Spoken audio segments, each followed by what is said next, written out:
anlatılmaz bu savaş bence. Dağ taş konuşmuştu kendi dilince.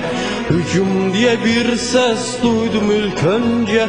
Sonra Allah Allah dedi Mehmet'im. Gayrı anlatılmaz bu savaş bence. Dağ taş konuşmuştu kendi dilince. Hücum diye bir ses duydum ilk önce. Sonra Allah Allah dedi Mehmet'im.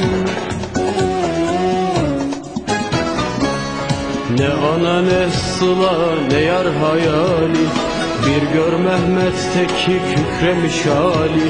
Kırpmadı gözünü yağmur misali, mermi yedi havan yedi.